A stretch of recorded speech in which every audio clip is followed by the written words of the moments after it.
Well, we're live on a special Friday night broadcast up on the bars discussion because I had a flat on my truck yesterday and got held up and we couldn't make it home in time to do it last night. So we are here tonight with the one and only Brent Lawrence.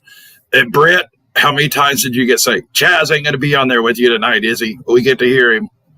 I only said it once. Yeah. Okay, we'll bash his ass off of here. No, he's not coming on tonight. David Munoz, Brent is in the house. Exactly, Brent is in the house. And we are on the eve of the very first 2022 Tristate Prostock Series points race. We kick off the season tomorrow night in Petaluma Speedway.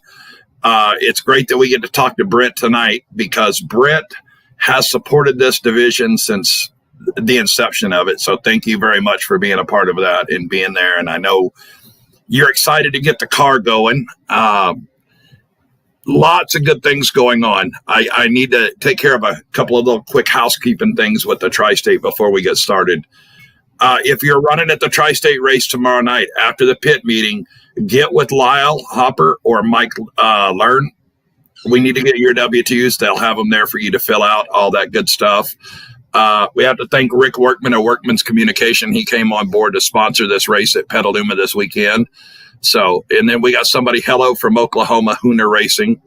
So awesome, Oklahoma. So he's going to have our shirts too. He's getting the shirts that we're getting done up this year for the Tri-State Pro Stocks there. So you can take a look at what's coming. We are not going to be streaming this race through speeduniontv.com. I talked with Brent a little bit and we talked with everybody a little bit about it. We didn't get a deal worked out with Petaluma and their streaming service at Speed Sport. So we're not streaming it. So we will be live on speeduniontv.com from Stockton 99 Speedway. We've been brought on to bring all the show and stuff together for the Fox program that they're doing. So we have that going on. That's pretty exciting. Now, yes, it's very exciting. I've never been to Stockton 99, so. Yep. So sorry, my wife's talking to me on the side. We're doing dinner. It's going to be busy in my house for a little bit. So, but welcome, Brent Lawrence. Let's get started. If y'all have not seen Brent's old car, I took some nice pictures tonight. Have some new additions that we're doing on the show. I showed Brent's before we live. This is his old car. I'm sure many of y'all have seen the 4T car. So thank you very much for all the pictures from the McCoy. I can't believe it's Sean McCoy that took the pictures. I'm not mistaken. If I am, I'm sorry. But anyway, and now he's excited. He's sitting in front of it. I see it in the background. So we got some really good pictures of his new car. And I told him I love the nose on this new car. I love that stock style Camaro nose. So, dude, tell us what all you've done to get that new car going, because I know it's been a battle. Fair amount of cash, as everybody knows. Things. We bought it with the intention about a year and a half ago. We went out and ran one race with it up in Chico. Good car with the chassis and everything. It was built right. Took it up there and we bought it. Had some bad. Blew the motor the first night, but it was fast. Had it set up. It was quick. It's been we had a lot of cake room. Like everything, it's just you want. So basically, start off gutted. Hang tight, Brent. Can you get closer to your phone? It's cutting out quite a bit there, so you may have to get closer to it. Is that better? Yeah, it's a ton better. Okay. Any which way, basically the chassis was a good car to buy when we got it, but it got stripped down to nothing, essentially. I mean, it's still got the control arms and stuff like that on it, but we did a whole new leaf spring ordeal with it. We're going to try some composite leaves on it. Never ran them before, so give that a shot. Twists on it, and it was a hell of a lot of work. It's all new plumbing, I mean, you name it. Cockpit cut out, all new tint, all new support, the whole body, new bumper, new nose, new, blah blah blah. We all know we've built it before. I did too. Bill Hall says nice glasses, LOL, and hi guys. Then I don't see the name on here because it didn't show up on there. It says love you, Brent Lawrence. Thanks for dragging me back in. And then I was corrected. Steve Elliott took the picture. So sorry, Steve Elliott. I want to make sure you get credit for those pictures. So thank you, Steve. Now I'm already getting dirt on you. So this is awesome. This is perfect. I'm sure you got a shitload of dirt on me tonight. So yeah, ask about the Primus video. The Primus video? Oh, Jerry's a race car driver. Yeah. Mr. Bartlett. It just got his name in it. And I swear they wrote that song for him. Probably, I saw Primus in concert at UC Davis in, I think that was 1990. And yeah, I was just kind of a skateboarder, snowboarder, bum, whatever. Wasn't much into the racing stuff. I ran a modified back then. My dad he ran late models years ago at Grass Valley. We decided to build a IMCA modified back in, I think it was in 91 or 92, and converted an old Compton stock car to it. Yep. Quite the adventure with the $300 claimer motors and all that kind of stuff on the car. It was a lot of fun. It was, a learning experience and all that. I had a good time with it. And for years and got out of it and got back into it like 12. Well, and I have to say, if you ever get a chance to go in the pits and see Brent and his family in there, his wife Chris is always there, and they have their dog Tipsy most all the time. They bring Angus from time to time, and then they over here. Yeah, on the sideline. And Terry, your dad Terry, I always look forward to seeing them in the pits. They always have something. And somebody mentioned you the other day when we posted up the video about you. I would tell you something that you're probably one of the coolest, most positive people in the pits, and your family's that way too at the racetrack. I don't ever see you get mad. There's like everybody gets mad and pissed off, and everybody gets a different way. I guess I keep it a little more low key than some people do, but there's frustrations like everybody has in this sport. So it's a lot of trial and error. But you know what? If at the end of the day, or even when basically shit happens, if you can't smile and enjoy the reason why you're doing what you're doing with your hobby, then you need to find another hobby. And sure, it sucks if you get crashed or wrecked or parts break and you're pissed. My dad and I yell at each other. Wife's like, "Why are you doing this again?" or dragging me out again. She loves it, honestly. Yeah. She loves it, but you know what I mean? There's other stuff like, hey, can't we go to Tahoe? Let's do something else. Yeah. There's like that with it, but it's a great hobby to be in. So, and a great group of guys. That's the main thing too. So. Yeah. Well, I have to tell you, I know why she wants to go to Tahoe all the time. If you don't follow Brent's page, I swear to God, every single time they go to Tahoe, they post up a picture of them winning $2,000 or $3,000 on the damn slot machine. So from now on, I think I'm just going to give you my money, let you gamble with it, and then we'll split the winnings. We do good some days, and other days we post losses. But hey, you know what? I'll guarantee you, we've paid to keep the lights on some of those places too. So yeah, we win a little money here and there, and honestly win a few bucks and throw it right into something in the race car, and it's whatever, and life, and go do other stuff as well. We have a good time though. We look that. Yeah. So tell us about your winter wonderland and going to Tahoe this year. That was an adventure.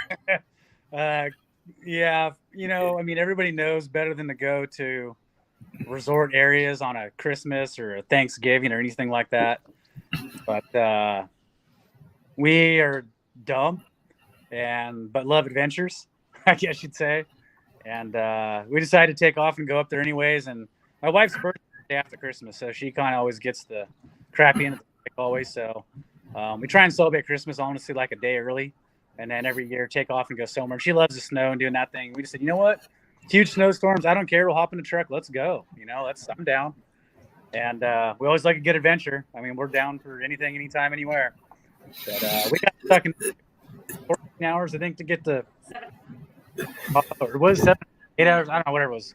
That night, 7.5 hours. Going home, I think, was like I don't know, 3.5 days to get home.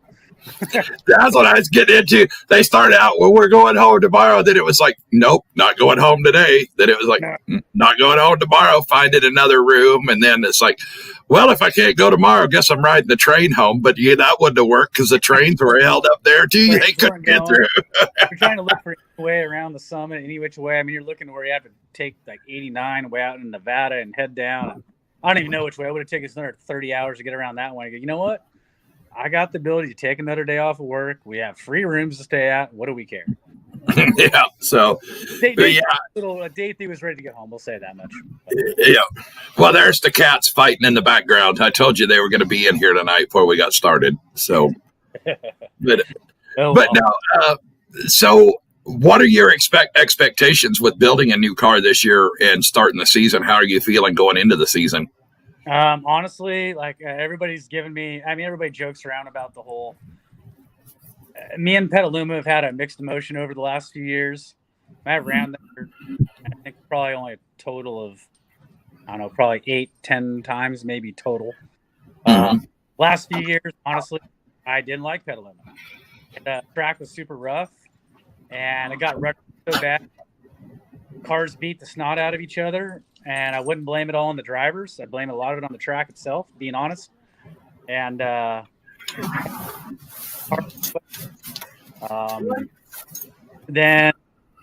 last year, my car there,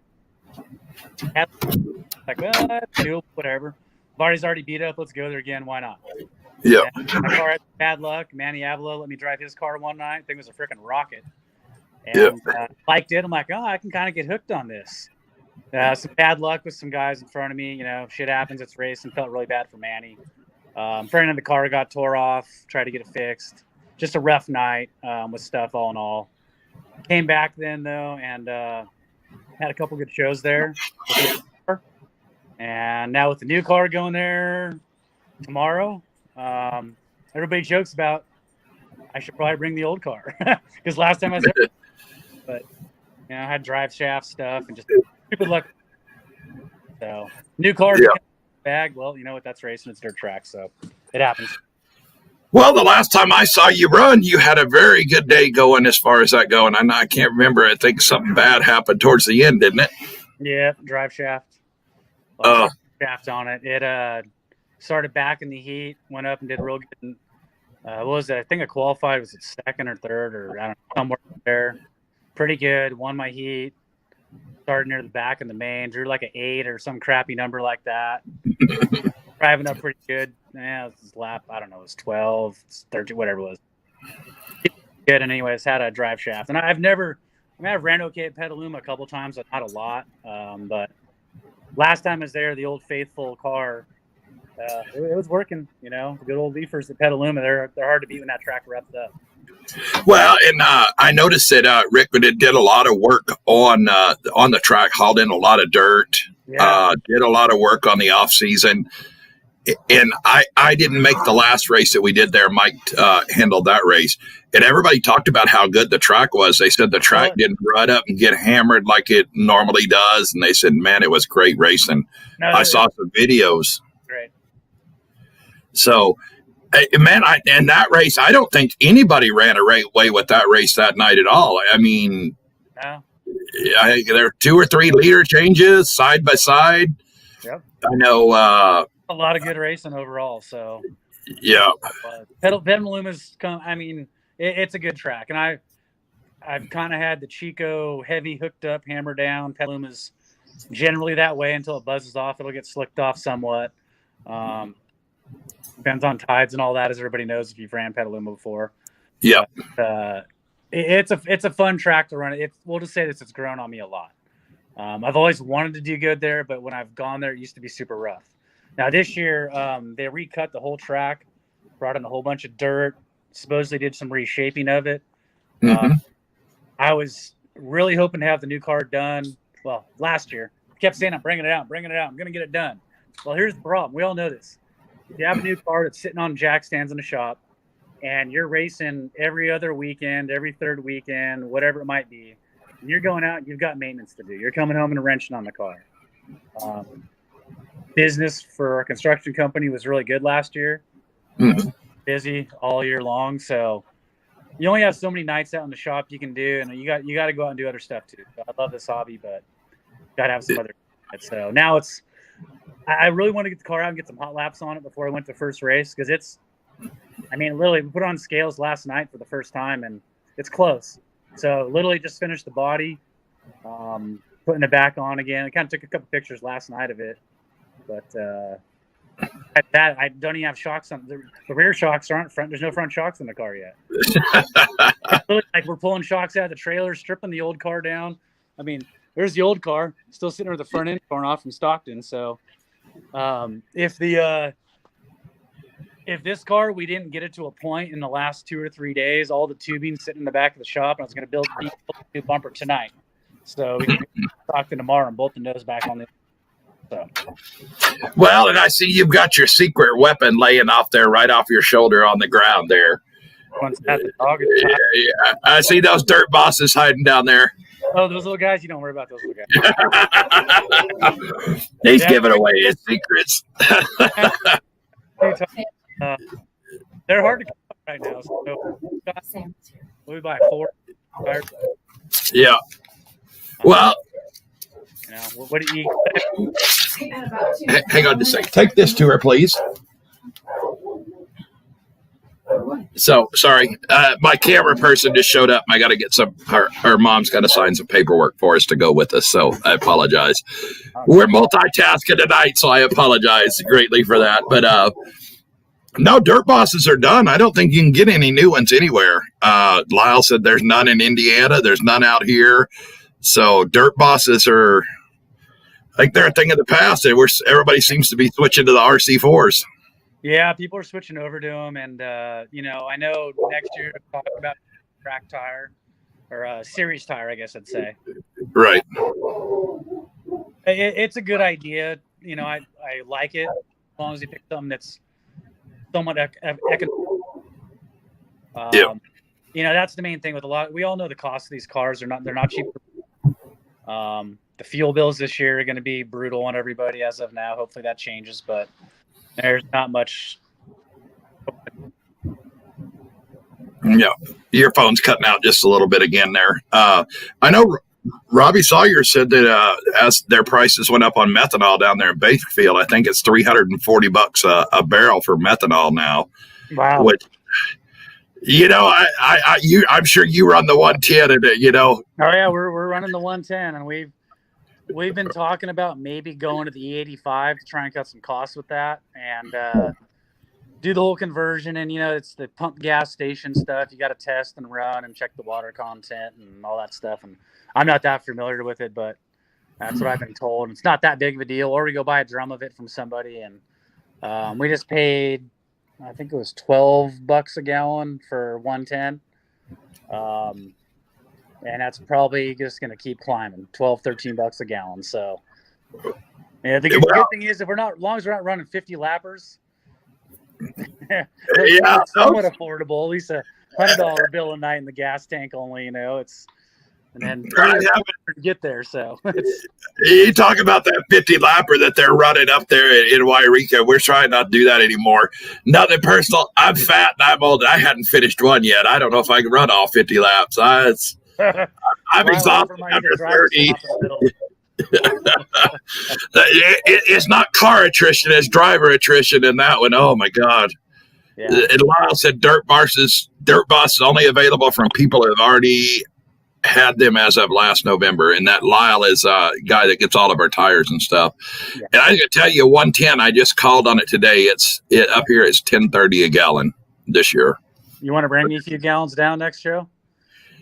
You know what? I was just this discussion with Lyle. If I could legally bring it down, I would. So, having that CDL doesn't allow me to do that. So it's just like make the wife drive down that night.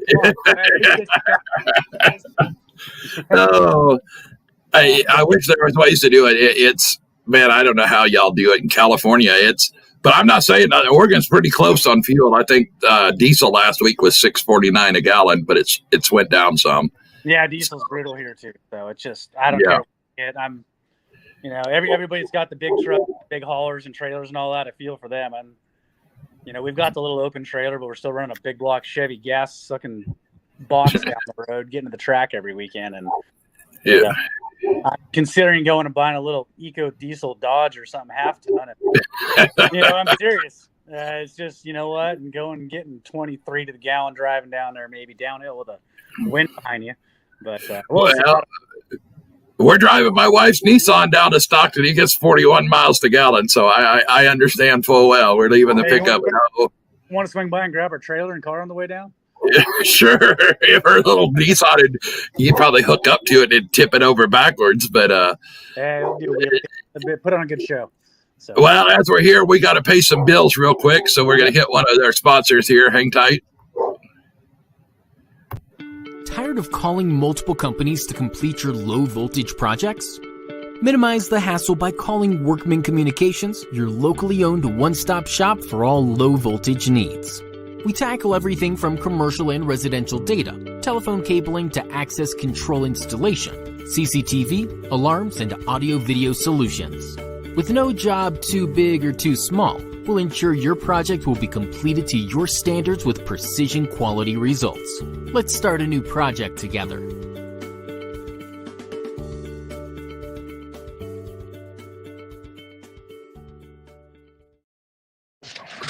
So thank you, Rick Workman and Workman's Communication. Like I said, he sponsors this show, and he is sponsoring the race this weekend in Petaluma. So thank you, Rick, for all you do.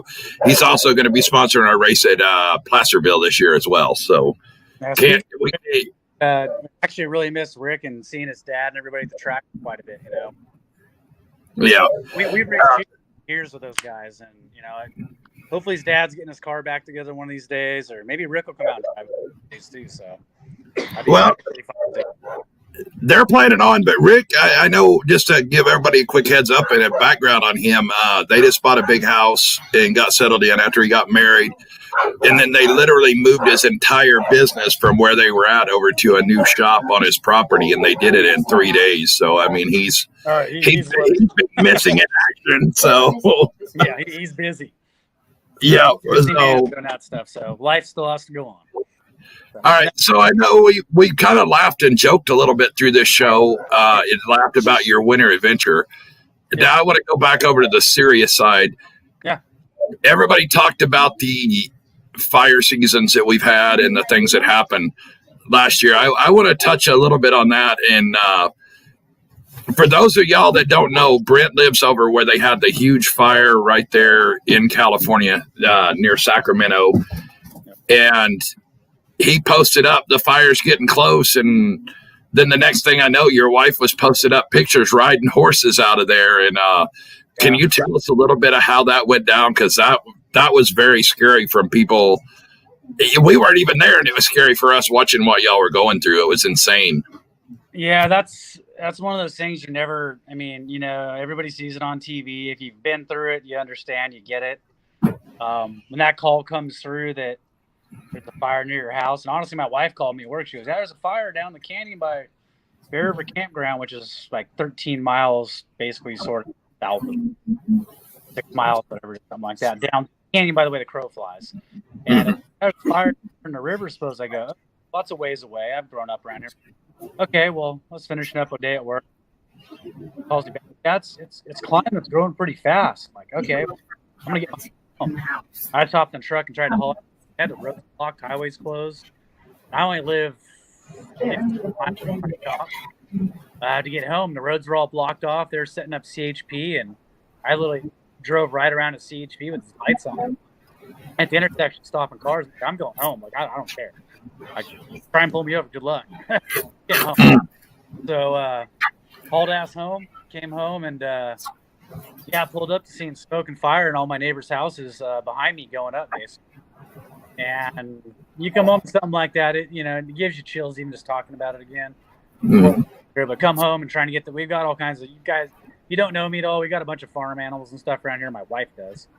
I have horsepower, and she's got horses for power. And we got 7 sheep and 4 goats, and I think 3 dogs, a lizard or 2.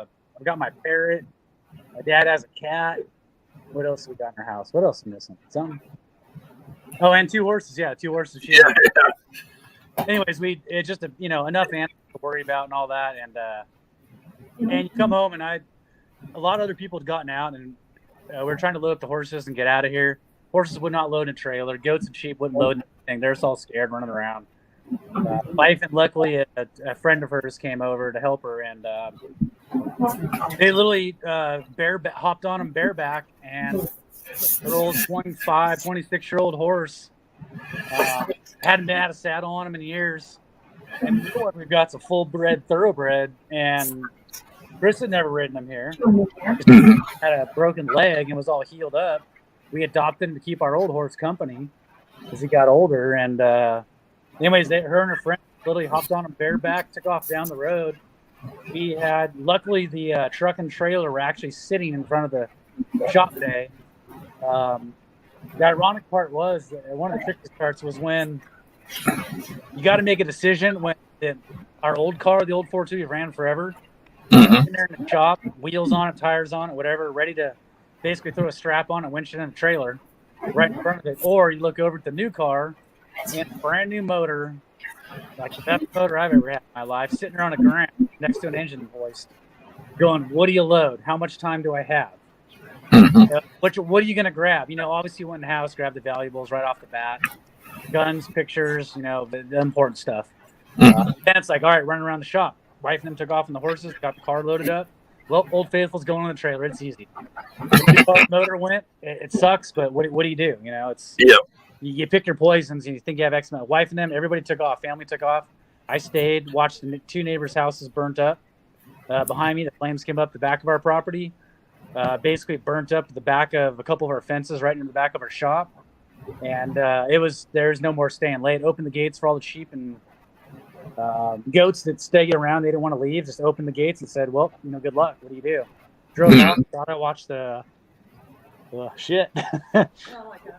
Oh shit. Yeah. Even choked up thinking about it. It's kind of crazy shit. Yeah. So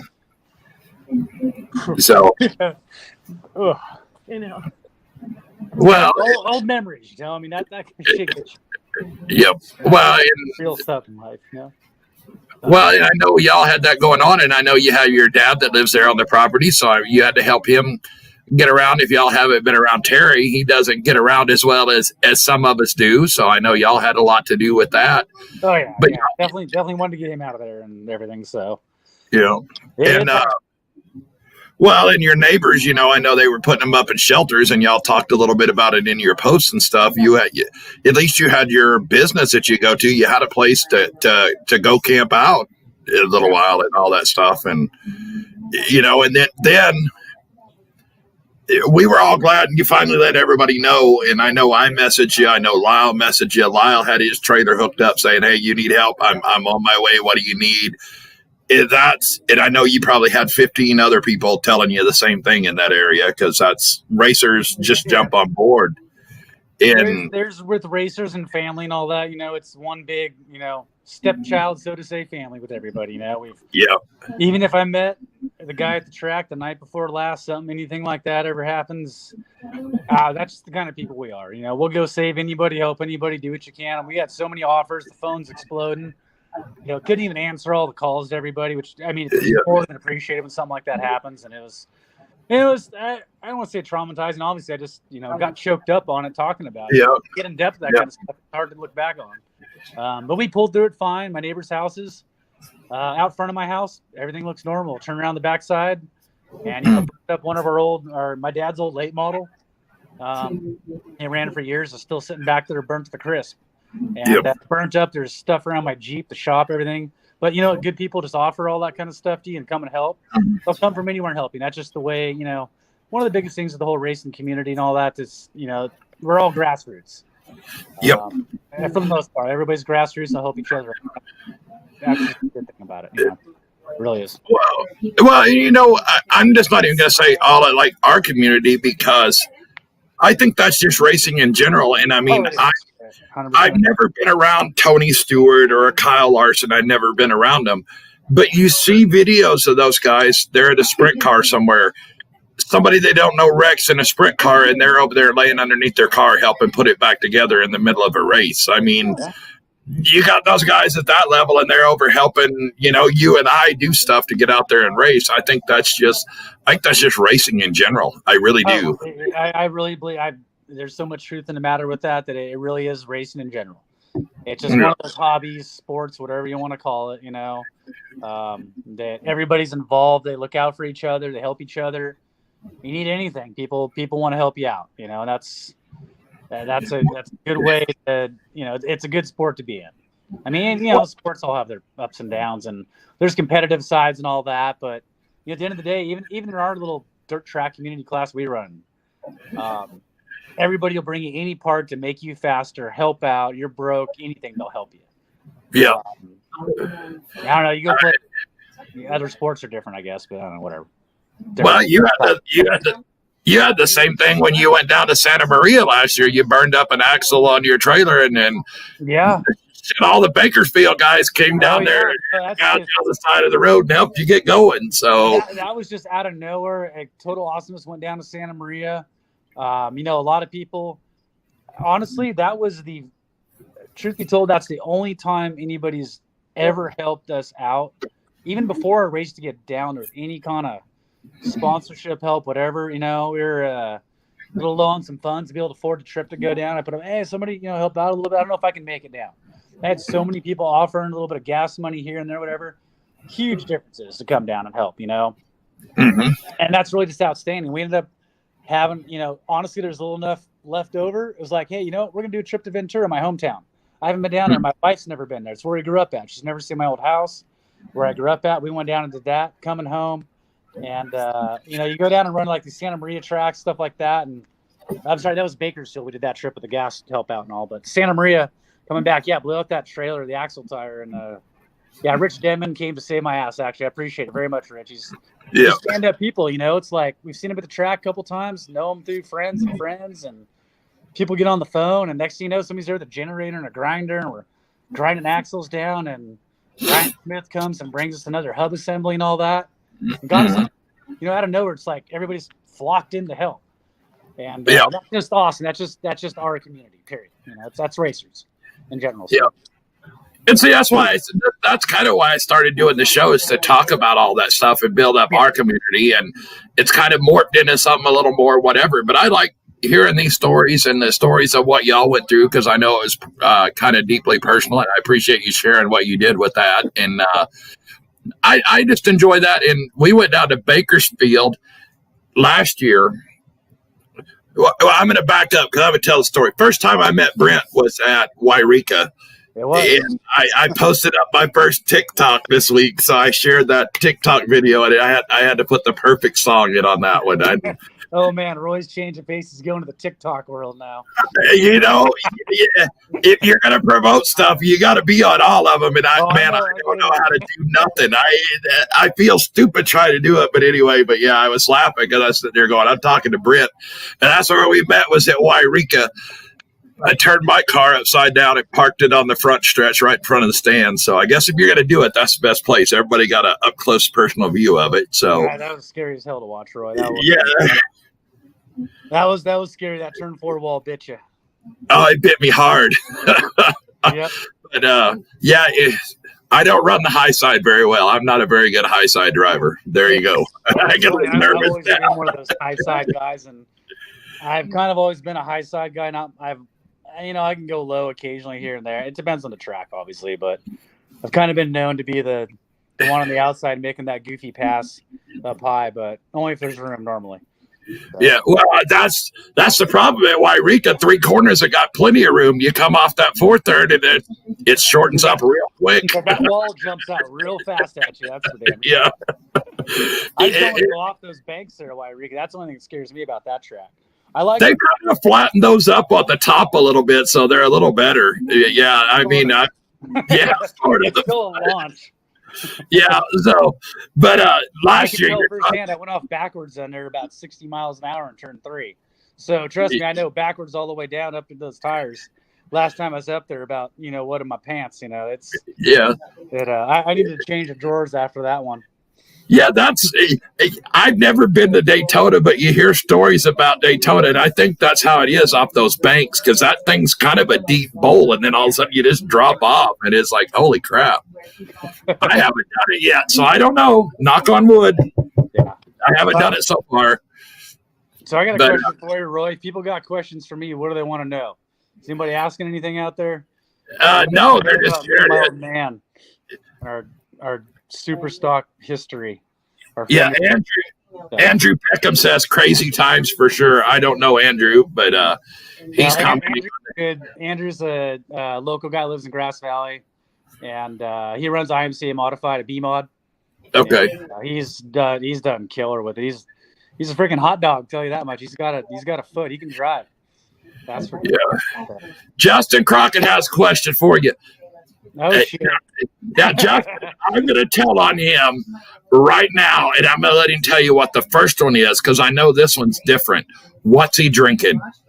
What am I drinking? You already know the answer, Roy. You asked me earlier. Oh, I thought it was a different one. I was going to laugh. Discover the unicorn. Discover the unicorn. It's from Crooked Lane, an Auburn brewing company around here. And, I figured it's kind of fitting because, honestly, I'm probably going to be the only guy out there with these super stock, tri-state, limited late model, whatever they want to call them. But honestly, we built this car with the intention for it to be it's a true super stock, like a little bit older school. There's a lot of guys got a lot better technology out there, but yeah, I'm drinking a Discover the Unicorn. You guys give me shit all you want for it. It tastes. This is where I wish I could turn. In the fridge if you want to see too. So. Well, this is where I wish I had a filter to turn on here so I could do it like on TikTok or whatever and put the little unicorn thing out on your forehead while you're talking. So, Robert Ham says, "I wish the racetrack in Grass Valley was still going." Oh man, Robert nailed it on the head right there with that one. That track was the big old dog leg, red clay, weird shaped, awkward track that it was. They had a lot of good racing at it, that's for sure. Yeah, a lot of good guys ran there. They ran a lot of divisions. It's fun. Neighborhood got shut down just due to noise complaints, due to a bunch of yuppies or whatever moving in next to a damn racetrack is kind of a shitty situation. They shut it down. So yeah. Well, I'm going to run another commercial here for Lyle Hopper at Winning Attitude Motorsports. We're getting ready to do a new commercial for him real soon here. So. I would like to thank Lyle Hopper, Winning Attitude Motorsports in Paradise, California, for his great sponsorship of the Tristate Prostock Series and myself. Lyle is a guy that can get you parts at the best prices available to you. He also provides setup help at the track. He can help you with engine information, engine tune-ups, diagnosis, things like that. For all your racing, chassis, and parts needs, contact Lyle Hopper at Winning Attitude Motorsports. Well, and I was kind of negligent earlier. Davey Munoz has made a few comments in here throughout the night. You heard me mention him earlier. Yeah. He has Davey's All-American Racing on Wednesday nights over there, where he's had a couple of really cool guests on of late and talked a little bit about his announcing career and things like that. Davey's always been a staple in the racing community. So thanks, Davey, for helping bring awareness to what we're doing out here too. So thank you, Todd. Been around forever and he's doing some good broadcasting shows now too, and promoted our racer from whatever Nevada area. He's been around forever. Awesome. Yeah. Okay. So out of all the tracks that we do on the Tri-State, have you got a favorite? Have you got a least favorite? Oh man. Where do we go with that one? I stopped you. I had a love-hate relationship with Susanville, okay? First time this track is horrible. But then that pushes you to, it drives you to want to do better at it. I'm like, and I've always been like, I don't know, I've always done good on heavier tracks. Maybe it's my car, my setup, my driving style, I don't know. Didn't drive a ton of dry slick stuff over the years. Grew up racing heavier kind of racetracks. And so they have always favored me. I do better at them, figuring out the dry slick stuff in my car. I've gotten better at Susanville. Second or third time I went there, I'm like, man, this grew on me. Like think it was the third race we had there, the 2-day show thing. Like, man, my car's working. Like, it feels better. Am I going to win it? Hell no. But am I going to maybe top 6? Great. That's a win for me. When you race a bunch of guys that got some hooked up cars that were killer on that stuff. Mm-hmm. So Susanville kind of changed my page with it. I really liked Hanford. I got a feel for it. Had some bad luck there. I'm kind of looking forward to Hanford again. Yeah. I would love to go run Tulare if there's any way we get Tulare on the schedule. There's some tracks like that around that I ran years ago. I've had success at, and obviously the whole Chico deal kind of fell through this year, which is a real bummer. I've been pushing for years. Now we all know that. Hopefully, we might be able to make that happen again too. So we'll see. Well, yeah, we're going to continue to work on Chico. They went through a lot this year with taking over ownership, and then the fair board only gave them X amount of nights. And we know that the people that took it over are huge into the sprint car world. I mean, there's no doubting that. And I think that's kind of their priority at the moment. And I'm not saying anything negative towards what they're doing. They just they're very limited. I've talked to the promoters and all that over there too. We get it. We know the situation. They're rotating stock. They're figuring out the new track setup and what. Yeah, it would be good to get one in the future. They'll say that. Justin Crockett said, "I'm at the Tachi, Brent, and Hanford." What the? Are you serious? You're lying, Justin. And then Davey last night actually, so it was good. We caught up for. Yeah, Davey said he's been in racing 50 years now. This is it. Matt Kyle says Tulare is my favorite track I've raced on. I haven't been to Tulare. I've driven by there. We used to deliver milk. There's a milk plant literally a block from there. We used to deliver milk there from New Mexico often. I'm excited this year. We have a 2-day show coming up in September at Medford, and I know that's getting our stuff up there and doing a 2-day show has been a goal for several years since we started this, and we're finally getting a 2-day show up there. I'm looking forward to that. That's going to be a lot of fun. That track's really nice. We're back at Wairika again. I think this is the 7th or 8th year we ran the Billy Geyer up there. It's another 2-day race. Kevin down there does a great job. Travis at Medford, good people. Corey Pinfold at Moxie Media and them took over Willamette Speedway.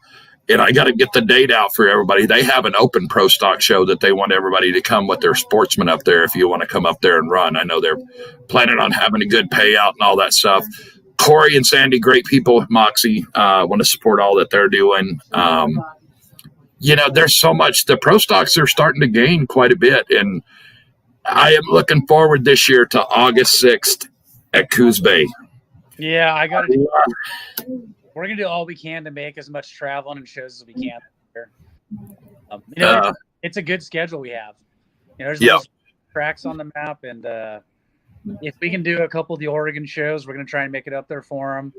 And see how the season goes, and financially. We all know it's do what we can.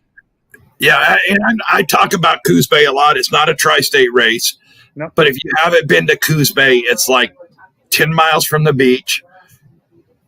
8 o'clock at night, the temperature drops down. It's about 61 degrees all night. It's perfect temperature. It's not hot.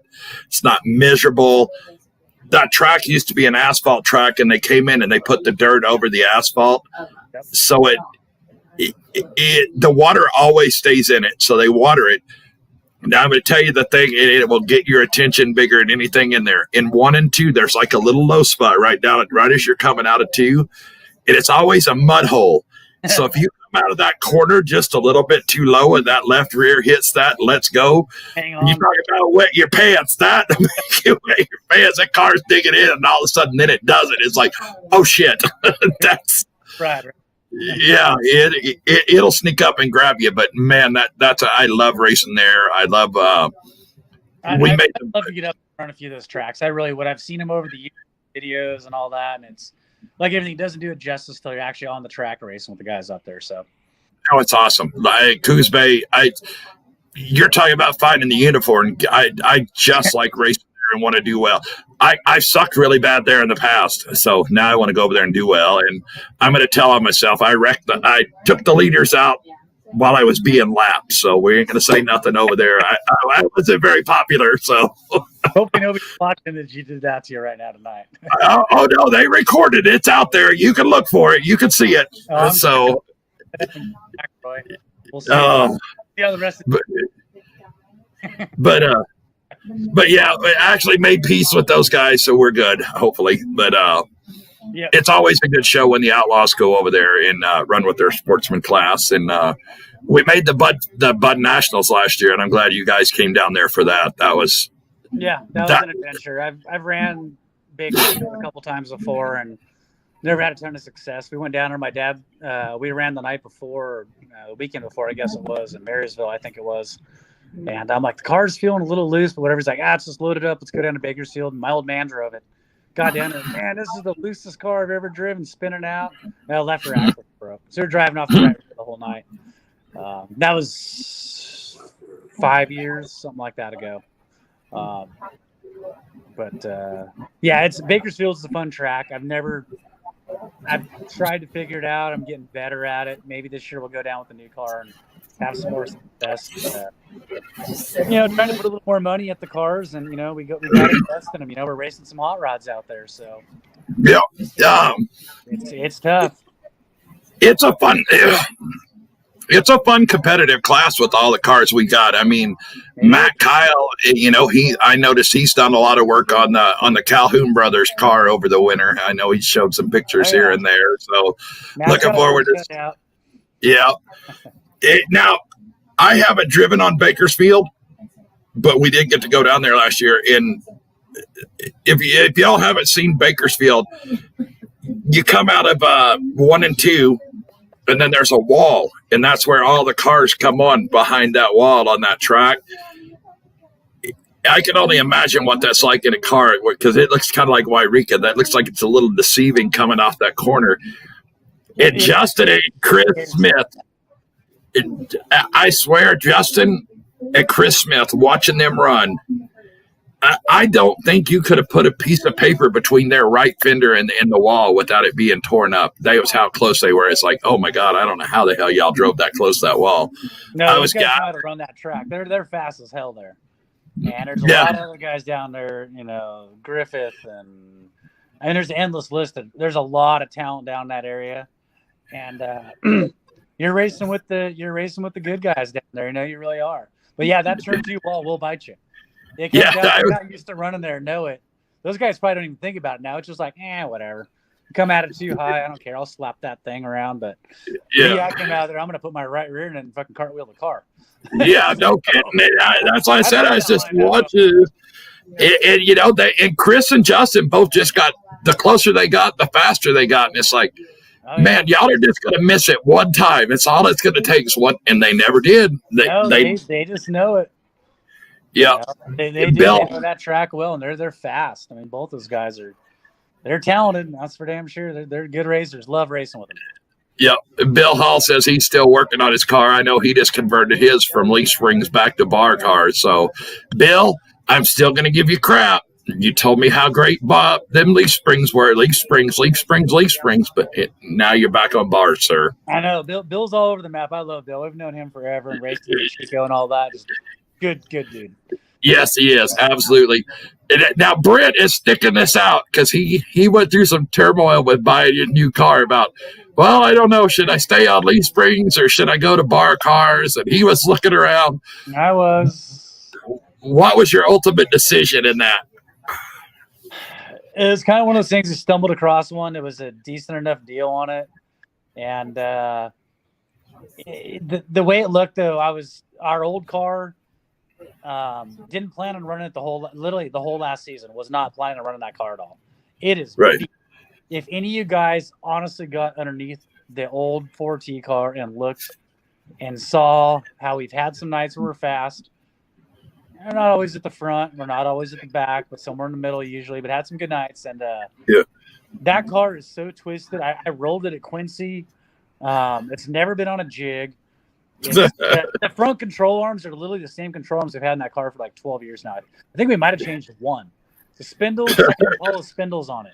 It's like it is and we've a couple upper control arm mounts. There's been, obviously shocks and random stuff, but that car is tired. It is work.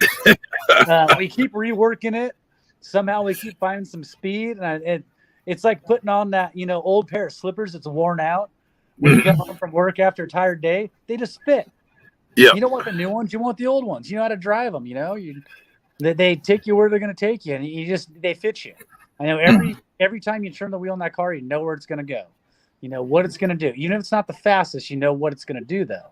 Right. So it's been good, but going to the Leaf car, the new car, is kind of one of those. We talked about getting a coil car, a link car, and doing that, and we still might in the future. We might have another one.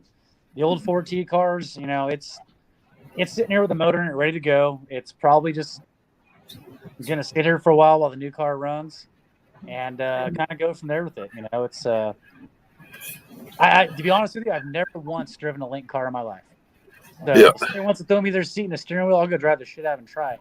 And then guess what? My Leaf car will be for sale, probably. You never know. You never know. We might have to talk this summer.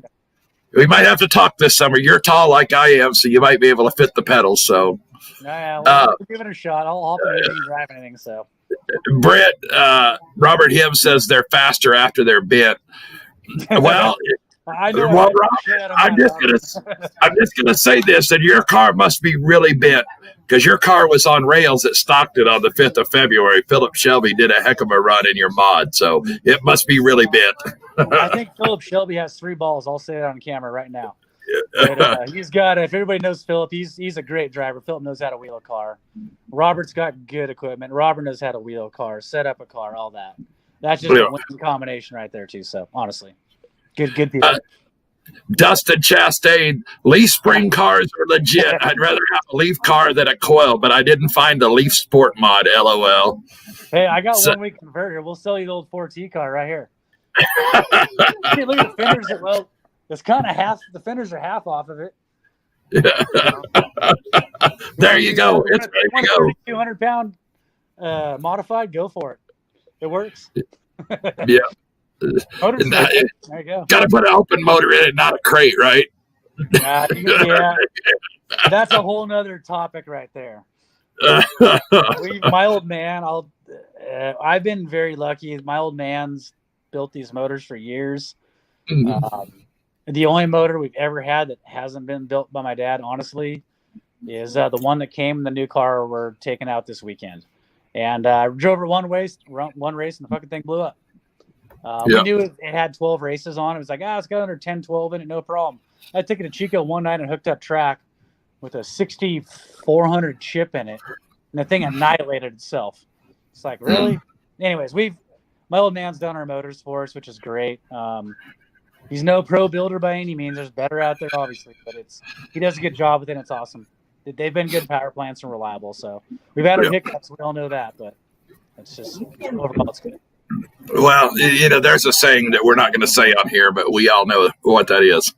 Oh yeah. So Robert next year. So yeah. Well, Robert Baker from VIP Medical Concierge hopped on. Hello, guys. Can't say enough about Robert, VIP Medical Concierge.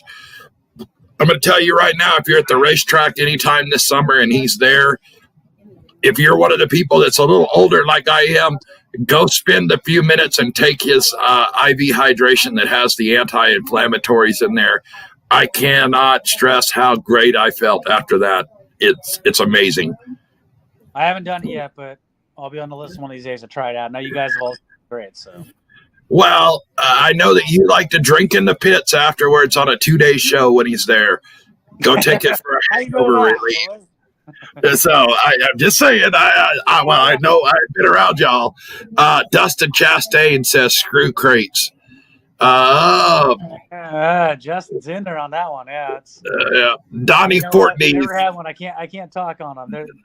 You know what? I will say the fact that when you drop one in, you can run it for years and not have issues besides changing valve springs in them and all that. Then something to be said about that too. You go out with your built motor and you're fighting and having issues, and like this motor in our car, it's first night out tomorrow. It's the first roller motor we've ever had, and it could have some good power to it, but we'll see. Might go out there and blow the damn thing up at Petaluma. God, I hope not. Old man's like cringing right now. He's over there telling you, "What you talk nicer than that." Don't blow that son of a bitch up. But then that's when you go, you know what? Should have bought a crate. Yep. And there's a lot of good and bad with it. I'll say that for sure. These race cars it's fun to have the side of it where the setup and that stuff is what wins a race, not the guy with the $40,000 power plant. So there's a lot of good sides to that. There's a lot of guys in our class that got 2-3 times what we got in these motors of ours. And they're great when they're great, but when they're not, they're not. That's it. That's the point right there. So anyway, they're great. They're great right up to the point that they're not. So there you go. Yes. They're great till they're not a crate, right? Isn't that or one of the things? I don't know. There's all kinds of shit to talk about. Yeah. Dustin Chastain right here. Donnie 40. I'm sharing. He says he's got a Leaf mod if the price is right. And Robert Baker said he's at Bakersfield for the World of Outlaws tonight. I believe the track called him and asked him to be the physician on staff at the track tonight. So he's there for the World of Outlaw shows. So can't say enough about Robert and Lyle and Jay Bryant of Jay's Mobile Welding, Rick Workman, Workman's Communication, all the guys, Travis Peterson. Yep. We'll throw Manny in there because he's helped support this. Prestige Kitchen and Bath. Phil Marino. The series wouldn't be where it was at without people like that. So thank you to all those people. And I think we'll get off here and let you get finished up for tomorrow. You still got a long night to get ready for tomorrow. So yeah, we're getting close on it. So it's getting down to time frame. But yeah, thank you to Jay Bryant, everybody. And Jay actually bought some sheet metal for our car. I went down there to pick up a couple sheets for it, and he goes, "You know what? They're on me. Don't give me any money." I'm like, "Really, Jay? Come on." And it's just stuff like that helps us all out. Lyle, Rick Workman, everybody that's involved with this that helps us out. Great. Yeah. So everybody check us out on Speed Union TV tomorrow night. We're going to be at the Stockton 99 Speedway. I'm going to try to catch updates from what the Tri-State's doing and maybe talk a little bit about that tomorrow night while we're live. So, but yeah, good luck, Brent. Good luck to all the Tri-State guys in Petaluma tomorrow night. And make sure you get your W-2s and all your stuff filled out for Lyle while you're over there tonight. So thank you, Brent. Y'all have a good rest of your Friday night. Yeah, back to the shop. I'm still greasy and dirty, back at it. So thanks, Roy. All right, thank you. Thanks, Davey, and thanks, Linda. Y'all have a good night. Yeah, see you guys.